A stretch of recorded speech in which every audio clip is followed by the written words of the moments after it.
Hello everyone, this is Shamashabra Raikornagar and welcome to my channel that is Reverberation Guidelines.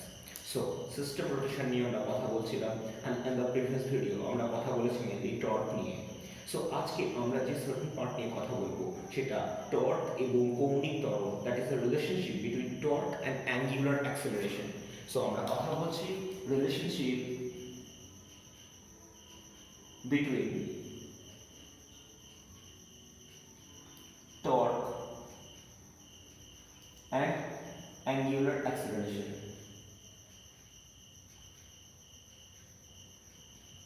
অর্থাৎ torque ও কৌণিক ত্বরণের মধ্যে।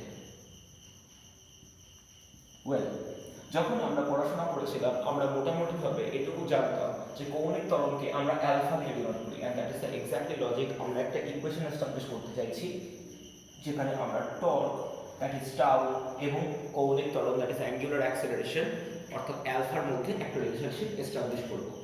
So before we start আমি প্রথমেই একটা কথা খুব ভালোভাবে বলে নিতে চাই। ধরা যাক আমরা এই গোটা এস্টাবলিশমেন্ট করবার জন্য এইটা একটা অ্যাক্সিস ধরে নিচ্ছি, দ্যাট ইজ ওয়াই ড্যাশ একটা অক্ষ বা অ্যাক্সিস, অর্থাৎ যে সাবস্ট্যান্স বা যে বস্তুটা ঘুরছে সেটা এই অক্ষকে সেন্টার করে ঘুরছে, অর্থাৎ এই অক্ষের সাপেক্ষে ঘুরছে। এখন আমি ধরে নিচ্ছি যে আমার কাছে যে বস্তু আছে সেই বস্তুটা অনিয়তাকার, that is irregular in shape.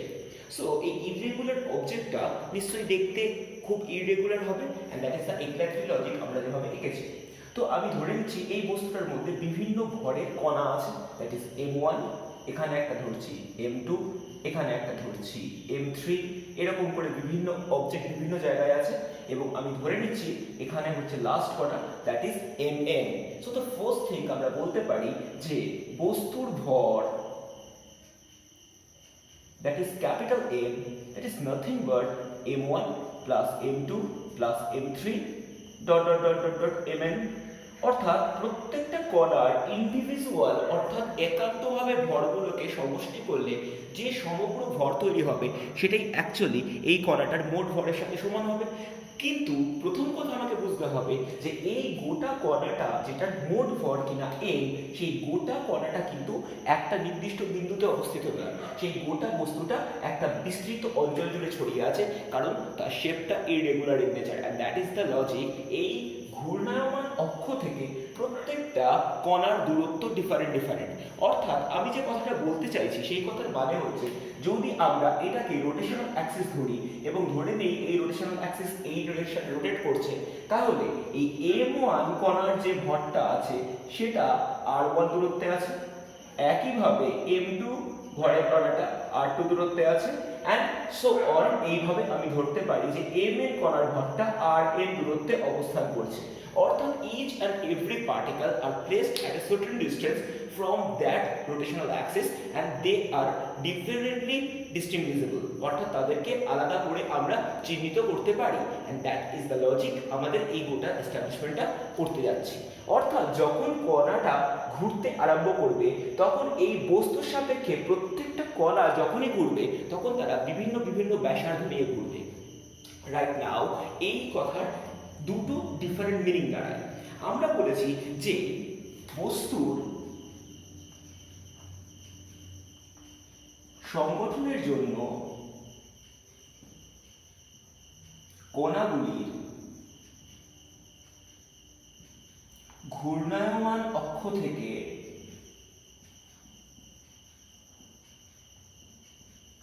দূরত্ব ভিন্ন ভিন্ন, অর্থাৎ হোয়াট উই আর ইমাজিনিং, আমরা বলছি যে m1 ভরের কণা ঘূর্ণন অক্ষ থেকে r1 দূরত্বে অবস্থিত। ক্লিয়ার? একইভাবে m2 ভরের কণা ঘূর্ণায়মান অক্ষ থেকে r2 দূরত্বে অবস্থিত। ক্লিয়ার? একইভাবে করতে করতে আমরা mn ভরের কণা ঘূর্ণায়মান অক্ষ থেকে rn দূরত্বে অবস্থিত। That can be easily stated and that is the exactly logic আমরা পুরো জিনিসটাকে ঠিক সেভাবেই লিখিয়েছি। এবার আমি এই কথার সাপেক্ষে আরেকটা কথা বলবো, যেটা আমাদের জন্য একটু হলেও কনসেপচুয়ালি প্রবলেম ক্রিয়েট করতে পারে। They may be placed at different distance, কিন্তু যখন এটা পুরোপুরি ঘুরে আসবে, দ্যাট ইজ, আমার কথার মানে হচ্ছে যখন পূর্ণ আবর্তন করবে তখন কিন্তু প্রত্যেকে একই পরিমাণ কৌণিক পথ অতিক্রম করবে। So what I am trying to state, একটি পূর্ণ আবর্তনে বস্তুর প্রতিটি কণা সমান কৌণিক পথ যাবে। অর্থাৎ আমি বলতে পারি একটি পূর্ণ আবর্তনে থিটা কত হয়ে যাবে, থিটা হয়ে যাবে 2 পাই র‍্যাড। অর্থাৎ একবার যদি কমপ্লিটলি রোটেট করে, অর্থাৎ এই কণাটা পুরোপুরিভাবে যদি ঘুরে এসে আবার আগের জায়গায় দাঁড়ায়, তাহলে কি হবে, প্রত্যেকটা কণায় কিন্তু কৌণিক পথ সমান পরিমাণ যাবে। এবং সেই জন্যই যেহেতু কৌণিক পথ একক সময় অতিক্রান্ত কৌণিক পথের মান সমান, সেই জন্য আমি বলতে পারি এই প্রত্যেকটা কণার কৌণিক বেগ সমান এবং কৌণিক ত্বরণ সমান। অর্থাৎ এই কারণেই আমরা বলবো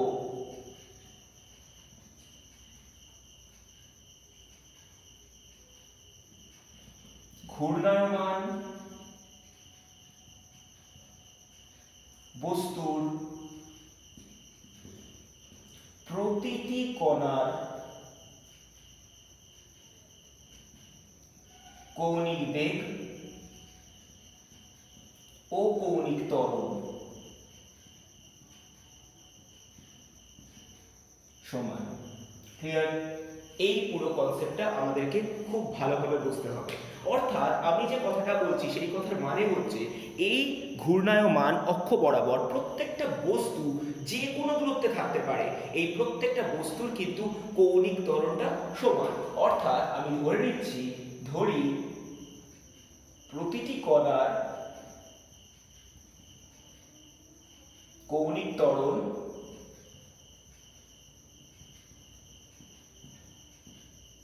অ্যালফা। অর্থাৎ এই জিনিসটা আমাদের main criteria to establish the total scenario, এবং এই জিনিসটার উপর দাঁড়িয়ে থেকে আমরা প্রত্যেকটা জিনিসকে বুঝবো। এখন প্রত্যেকটা কণার কৌণিক ত্বরণ এবং কৌণিক দ্রুতি এবং কৌণিক সরণ একটা নির্দিষ্ট সময় অবভিয়াসলি সমান হবে, কারণ তারা একটা অ্যাক্সিসকে সেন্টার করে রোটেট করছে। কিন্তু প্রবলেমটা হচ্ছে এদের কিন্তু রৈখিক ত্বরণ বা রৈখিক দ্রুতি কখনোই সমান নয়। তার কারণ আমরা জানি রৈখিক দ্রুতি কথার মানে কি না, রৈখিক দ্রুতি that can be written as v and that is nothing but r into omega। একইভাবে আমরা যদি লিখি রৈখিক ত্বরণ, যেটাকে আমরা a দিয়ে লিখি and that is nothing but r alpha। অর্থাৎ আমরা যদি এবার প্রত্যেকটা কণার রৈখিক ত্বরণ বের করতে চাই, তখনই আমাদের জন্য কিছু ডিফারেন্স তৈরি হবে। অর্থাৎ আমি যদি লিখি m1 কণার ত্বরণ দ্যাট ইজ a, কে তখন কিভাবে লিখতে হবে না, আমরা জানি দূরত্ব কত না, দূরত্ব হচ্ছে r1, আর কৌণিক ত্বরণ কত, that is constant, that is nothing but alpha. একইভাবে m2 কণার রৈখিক ত্বরণ কত হবে না a2, তখন সেটা কত হবে r2 আলফা। একইভাবে যদি আমি লিখি mn কণার রৈখিক ত্বরণ কত হবে an, that can be written as rn into alpha. অর্থাৎ ওদের প্রত্যেকের কৌণিক ত্বরণ, কৌণিক দ্রুতি এবং কৌণিক সরণ সমান হলেও রৈখিক ত্বরণ বা রৈখিক দ্রুতি কিন্তু আলাদা। and that is the main logic to establish total scenario। অর্থাৎ আমরা প্রত্যেকটা কণার রৈখিক ত্বরণগুলো বার করলাম, যে রৈখিক ত্বরণের উপর বেস করে আমরা এবার একটা অত্যন্ত ইম্পর্টেন্ট টপিকে ঢুকছি। and here is start। Right now আমি যেটা করবার চেষ্টা করছি, আমি প্রত্যেকটা কণার রৈখিক ত্বরণকে বের করে নিয়েছি। So what I am trying, আমি প্রত্যেকটা কণার উপর মোট কত প্রযুক্ত বল হয়েছে সেটা বের করবার চেষ্টা করব। So right now we are trying to find forces acting on each object. অর্থাৎ প্রত্যেকটি কণার উপর প্রযুক্ত কত বল কাজ করছে সেটা বের করব। এটা বের করবার জন্য আমি লিখছি m1 কণার উপর প্রযুক্ত বল কত, that can be written as F1 so F1 কথার মানে আমরা কি জানি না force equal to mass into acceleration, অর্থাৎ আমি বলতে পারি m1 ইনটু a1। এখন মাস তো বা ভর কখনো চেঞ্জ করা যায় না, দ্যাট ইজ m1, কিন্তু a1 কথার মানে কি, a1 কথার মানে একটু আগে আমরা বের করেছি, that is r1 alpha. Fair enough. অর্থাৎ একইভাবে আমি যদি বের করি m2 কণার উপর প্রযুক্ত বল, that can be written as f2, that is nothing but m2 a2, যেটা মানে কত হবে, this will be m2 r2 alpha. Clear? এইভাবে যদি প্রত্যেকটা কণার উপর আমি ইন্ডিভিজুয়ালি কাজ করি তাহলে mn কণার উপর প্রযুক্ত বল কত হবে, that will be fn, that is nothing but mn into an। So what about mn? mn মানে mn, আর an কথার মানে হচ্ছে rn into alpha. Fair enough? যে ক্ষেত্রে আলফা মানে কৌণিক ত্বরণ। এবার আমি যেটা করবার চেষ্টা করছি, আমরা প্রত্যেকটা কণার উপর প্রযুক্ত বলের মান বের করে নিয়েছি। সো রাইট নাও আমার যেটা টার্গেট, আমি চাইছি এই টোটাল বস্তুকে বৃত্তপথে ঘোরাতে যেতে মোট একটা টর্ক লেগেছে, অর্থাৎ আমরা জানি কোনো বস্তুকে কৌণিক পথে ঘোরাতে গেলে আমাদেরকে অবভিয়াসলি একটা টর্ক অ্যাপ্লাই করতে হবে, and that certain amount of torque পুরো বস্তুটাকে একটা বৃত্তপথে ঘোরাচ্ছে। বাট আমি চাইছি এই বস্তুর ওপর মোট টর্কটাকে বের করব, কিন্তু ইন্ডিভিজুয়ালি প্রত্যেকটা কণার ওপর যত যত টর্ক অ্যাপ্লাই করেছি তাদের কালেকটিভ এফর্টটাকে নিয়ে, অর্থাৎ প্রত্যেকটা বস্তুতে যত পরিমাণ টর্ক অ্যাপ্লাই হয়েছে প্রত্যেকটা টর্কে অ্যাড করলেই আমরা মোট টর্ক বের করব।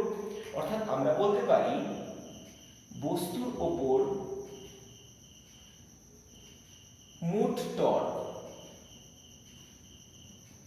সেটাকে আমি যদি টাউ দিয়ে লিখি, সো টাউ কথার মানে হবে tau 1 plus tau 2 plus dot dot dot dot dot tau n।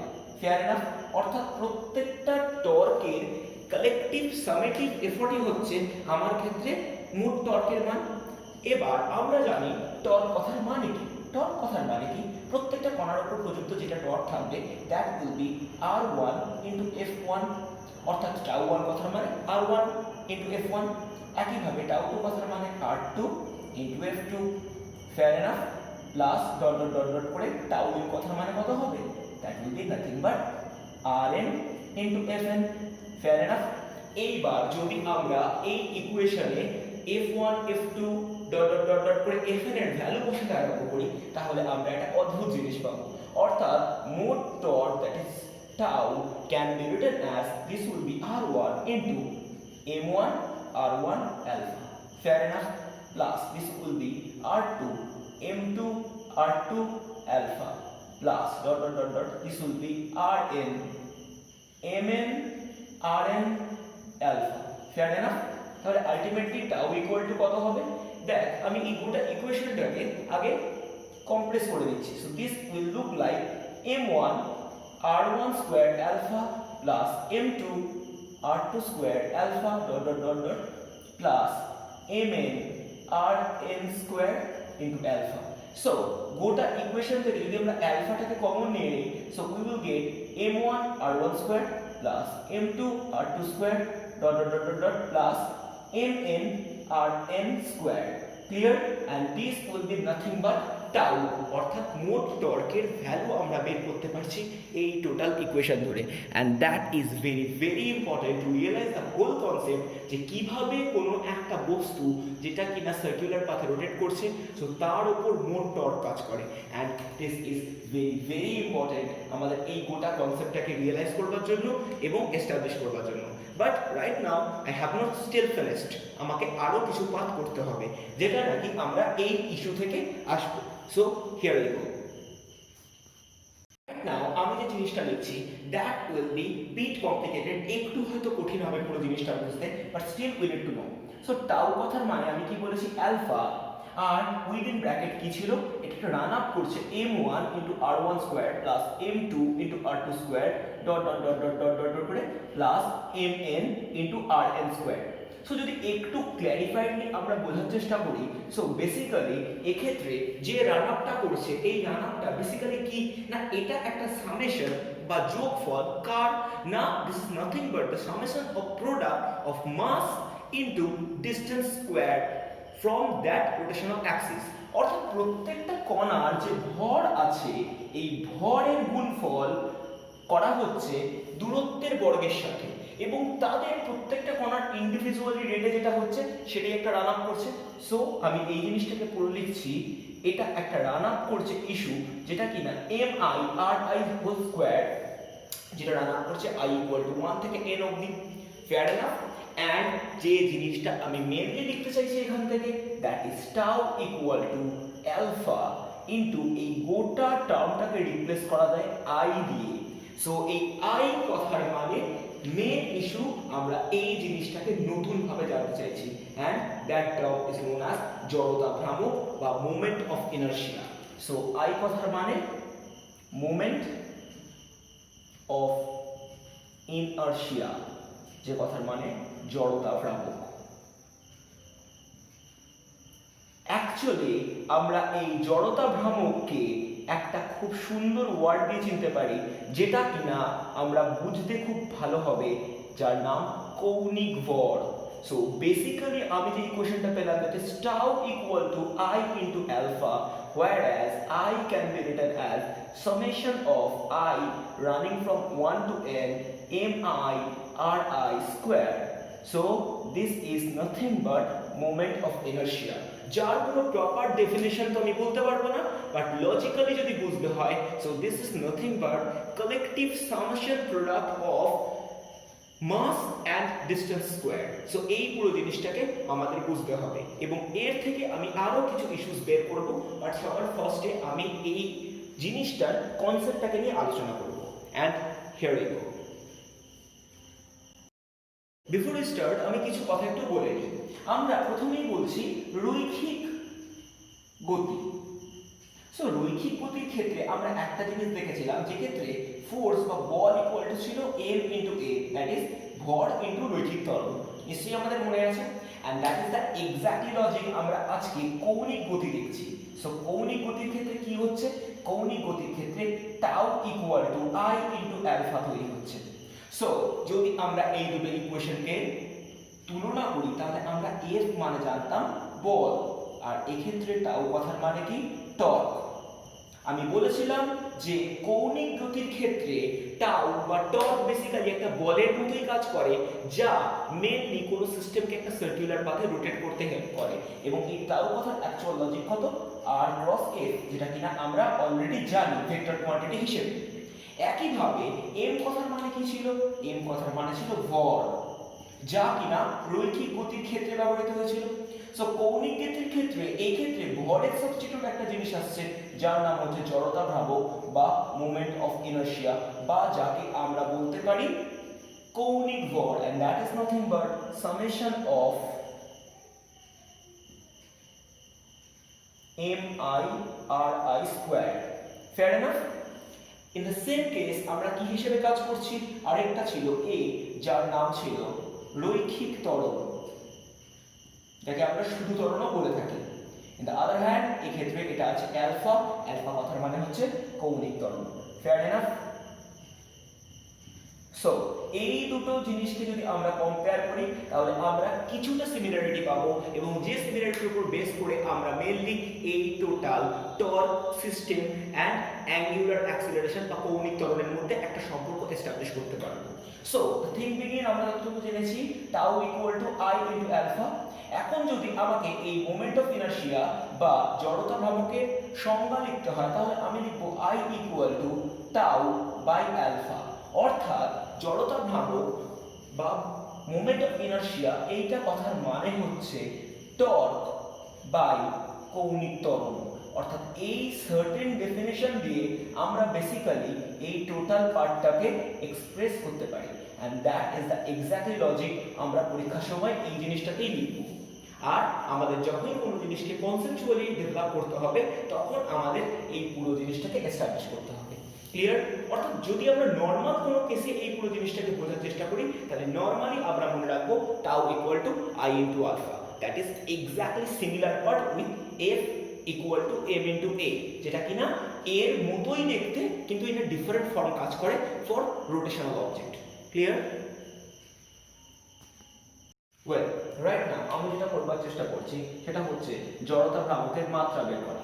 So জড়তা ভ্রামক বা moment of inertia, that can be written as I কথার মানে MI স্কোয়ার রান আপ করছে 1 থেকে n অবধি।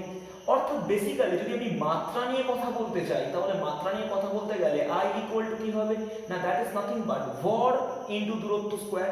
অর্থাৎ আমি বলতে পারি মাস ইনটু ডিসটেন্স, এই পুরোটার স্কোয়ার। সো মাস মানে কত হবে m, আর ডিসটেন্স কথার মানে কত l, অর্থাৎ l এর স্কোয়ার। এন্ড এটাই হয়ে যাবে বেসিক্যালি জড়তা ভ্রামকের মাত্রা। এখন যদি এককে আসি, so this is also very very easy. আমি এসআই এককটাই বের করব, কারণ সেটাই আমাদের জন্য রিকোয়ার্ড। অর্থাৎ মাসের একক কত, কেজি, আর দূরত্বের একক মিটার স্কোয়ার। অর্থাৎ KG metre square will be the actual unit of জড়তা ভ্রামক। এবার আমরা যেটা জানার চেষ্টা করব, বেসিক্যালি মুখস্থ করার চেষ্টা করব, সেটা হচ্ছে বেশ কিছু সংস্থার জড়তা ভ্রামক, এবং এইটা আমাদের জন্য বেশ কিছু জায়গায় লাগবে, বেশ কিছু অঙ্কে এস্টাবলিশ করতে হবে। বাট ট্রাস্ট মি, আমাদের জন্য খুব বেশি কঠিন না। আমি খুব অল্প কিছু সংস্থার কথা বলবো, যে অল্প কিছু সংস্থাকে একটা লজিক্যালি পার্টে আমরা পড়বো, এবং সেটা আমাদের জন্য কমপ্লিটলি ইজি হয়ে যাবে। So that may be bit difficult হয়তো এক্ষুনি আমাদের জন্য, কিন্তু 2-3 বার প্র্যাকটিস করার পরে trust me this is very easy. আর আমি জয়েন্টেড ক্লাস যখন করাবো তখন অবভিয়াসলি এইগুলো নিয়ে অনেক কথা বলবো, so that will very very easy. তখন এটাকে প্রত্যেকটা জিনিস খুব সোজা লাগবে, কিন্তু এখন এই পুরো সার্টেন পার্টটা একটু হলেও কমপ্লিকেটেড লাগতে পারে। অর্থাৎ আমি বেশ কিছু রেগুলার শেপের জড়তা ভ্রামক লিখে দেবো, যে জড়তা ভ্রামকগুলোকে আমাদেরকে মুখস্থ করতেই হবে। আনফরচুনেটলি আমাদের কাছে এছাড়া আর কোনো অল্টারনেটিভ নেই। সো দেখা যাক আমি কোনগুলো বলছি।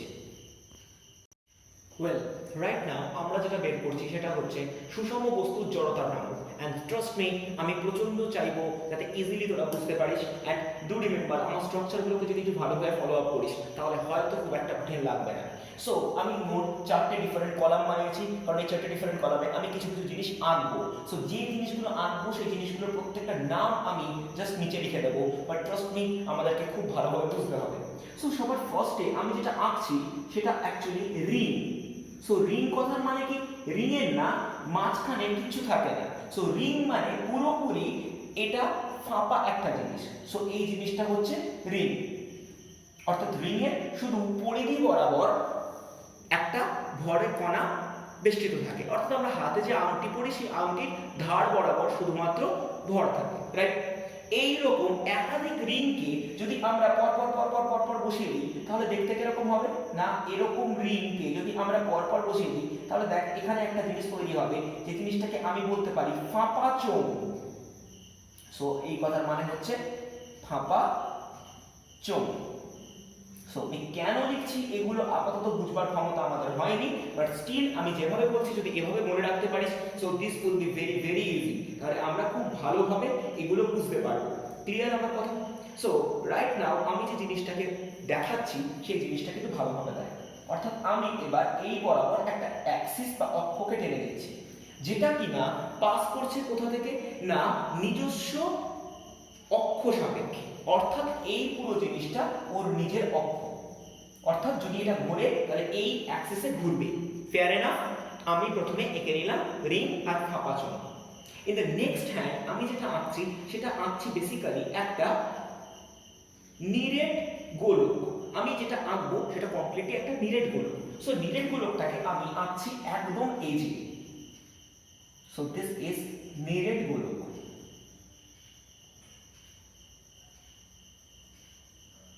সো নিরেট গোলক দেখতে কিরকম হয় না, একটা গোলক যার কম্প্যাক্টলি পুরো জায়গায় ভর ভর্তি।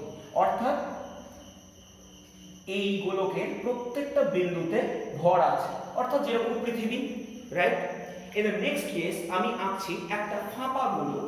যে ফাঁপা গোলক দেখতে কিরকম, একদম পাতলা ফাঁপা গোলক। অর্থাৎ এই গোলকটার ভর শুধুমাত্র এর পরিধিতেই আছে। এটা হচ্ছে পাতলা ফাঁপা গোলক। Fair enough? Okay. And the last part আমি যেটা আঁকছি সেটা হচ্ছে একটা চাকতি। অর্থাৎ চাকতি কথার মানে কিন্তু এটা কম্প্যাক্টলি ভর আছে। অর্থাৎ আমি বলতে পারি এর এই অংশেও ভর আছে, আবার পরিধি অঞ্চলেও ভর আছে। অর্থাৎ খুব সুন্দর সুষম চাকতি। অর্থাৎ সমগ্র জায়গায় ভর আছে, এবং এটাও ঘুরবে এর নিজস্ব অক্ষ সাপেক্ষে। ক্লিয়ার? এবার একাধিক চাকতি যদি আমি পর পর বসিয়ে দিই তাহলে যে জিনিসটা তৈরি হবে না সেটা একটা চোঙ তৈরি হবে, এবং যে চোঙটা বেসিক্যালি একটা সলিড বা নিরেট চোঙ। Fair enough? So this is nothing but নিরেট চোঙ। ক্লিয়ার? আমি কিছু জিনিসকে র্যান্ডম এঁকেছি। সো এই জিনিসগুলোকে র্যান্ডম এঁকেছি কেন সেটা বুঝতে গেলে আমাদেরকে, আমি প্রথমেই বললাম যে আমরা এখান থেকে মেনলি এদের জড়তা ভ্রামকগুলোকে মুখস্থ রাখবো, এবং আমাদের লেভেলে জড়তা ভ্রামক মুখস্থ রাখবার কোনো বেসিক রুল নেই। সো আমরা পুরো জিনিসটাকে একটু কমপ্লিকেটেড না করে সোজা করে মুখস্থ করার চেষ্টা করি। সো আমি যেগুলো আঁকছি আমি প্রত্যেকটা জিনিসের আগে অ্যাক্সিসগুলো এঁকে নিই, তাহলে বোঝাতে খুব সুবিধা হবে। অর্থাৎ এইটার অ্যাক্সিস তো বলে দিয়েছি, এর অক্ষ হচ্ছে যে কোনো ব্যাস বরাবর এবং এরও অক্ষ হচ্ছে যে কোনো ব্যাস বরাবর। যদি এইরকম ঘুরে থাকে তাহলে প্রত্যেকটা বস্তুর জড়তা ভ্রামক কি করে হবে সেটা আমি বলে দিচ্ছি। আমি প্রথমে ধরে নিচ্ছি প্রত্যেকটা জিনিসের ভর কত m, অর্থাৎ এর ভরও m, এর ভরও m, এর ভরও m, এর ভরও m, এর ভরও m, অর্থাৎ প্রত্যেকটার ভর কত m করে আমি ধরে নিলাম।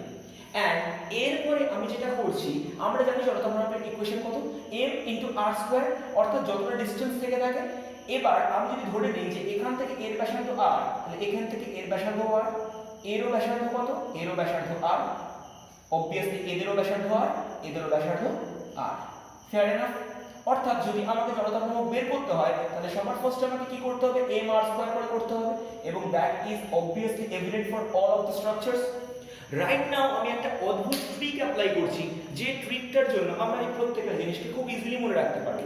আমি কি করছি, প্রত্যেকটার আগে একটা 2 2 2 2 বসিয়ে নিচ্ছি, অর্থাৎ প্রত্যেকটা ইকুয়েশনের আগে একটা করে 2 বসিয়ে নিচ্ছি। এইবার আমি যেটা করছি এটাকে ডিভাইড করে দিচ্ছি। কিভাবে না, একটা সিরিজ রান আপ করবে যেটা 2 থেকে স্টার্ট হবে, এখানে গিয়ে 3 হবে, এখানে গিয়ে 4 হবে, এন্ড এখানে গিয়ে 5 হবে। So this is the exactly logic. এই গোটা ইকুয়েশনের মোমেন্ট অফ ইনার্শিয়া হয়ে যাবে mr square, this will B 2/3 mr square, this will B half mr square, and this will be 2/5 mr square. So এইভাবে মনে রাখার থেকে আমি যে ট্রিকটা বললাম সেই ট্রিক ওয়াইজ যদি মনে রাখিস তাহলে অত্যন্ত দ্রুত মুখস্থ থাকবে এবং আমরা একাধিক স্ট্রাকচারকে বুঝে নিতে পারবো। অর্থাৎ এখানে দেখাচ্ছি 4টে কলাম, বাট বেসিক্যালি আমি বোঝাচ্ছি মোট 6টা জিনিসকে। সো এই 6টা জিনিসকে যদি বুঝতে হয়, সো বেসিক্যালি আমার ট্রিকটা ফলো কর, যেটা অত্যন্ত তাড়াতাড়ি তোকে প্রত্যেকটা জিনিসের জড়তা ভ্রামককে মুখস্থ করিয়ে দেবে। অ্যান্ড এই সব কথা বাদ দিয়ে জাস্ট একটা জিনিস নিয়ে আমি কথা বলবো, যেটা কিনা সুষম দণ্ড। অ্যান্ড ট্রাস্ট মি, এই প্রত্যেকটা জিনিসকে আমি এস্টাবলিশ করাবো, কিন্তু সেটা রেগুলার ক্লাসেসে, কারণ এগুলো ভিডিওতে বুঝবি না এবং জয়েন্টে আমাদের লাগবেই। যদি একান্তভাবে রেগুলার ক্লাসে না হয় সেক্ষেত্রে আমি জয়েন্টে নিটের ভিডিওতে আপলোড করে দেবো এগুলো। সো সুষম দণ্ড মোট দুভাবে ঘুরতে পারে। একটা সুষম দণ্ড হতে পারে যেটা কিনা এর কোনো মাঝের বিন্দু থেকে ঘুরছে, অর্থাৎ আমি বলতে চাইছি যে মধ্যবিন্দু থেকে ঘুরছে, যে মধ্যবিন্দু দিয়ে যখন ঘুরছে তখন আমার এর মোট দৈর্ঘ্যটা ধরে নিচ্ছি l, তখন এর কত জড়তা ভ্রামক হবে, যখন মধ্যবিন্দু দিয়ে ঘুরবে তখন এর জড়তা ভ্রামক হবে 1/12 ml স্কয়ার। Fair enough? কিন্তু যদি এটা একদম মধ্যবিন্দু দিয়ে না ঘুরে হঠাৎ করে একটা সাইড বরাবর ঘুরতে থাকে, অর্থাৎ একটা দণ্ড ঘুরছে তার একদম অন্তিম অক্ষ থেকে, সো সেক্ষেত্রে তার জড়তা ভ্রামক কত হবে, I = 1/3 ml স্কয়ার। অর্থাৎ ধার বরাবর ঘুরলে জড়তা ভ্রামকের মান বেড়ে যাবে, মাঝ বরাবর ঘুরলে জড়তা ভ্রামকের মান কমে যাবে, এবং দুটো ক্ষেত্রেই কিন্তু আমরা ধরে নিচ্ছি এই দণ্ডের মোট length capital L। Fair enough? So এই অবধি আজকে সেশন থাক। ইন দ্য নেক্সট ভিডিও আমরা মেনলি কথা বলবো এই পুরো জিনিসটার চক্রপতি ব্যাসার্ধ এন্ড আরো কিছু নিউমেরিক্যাল প্রবলেম নিয়ে, and hopefully that will be the last video on this certain part. In the next video will talk on these certain issues. So see you in next video. Till then, stay home, stay safe.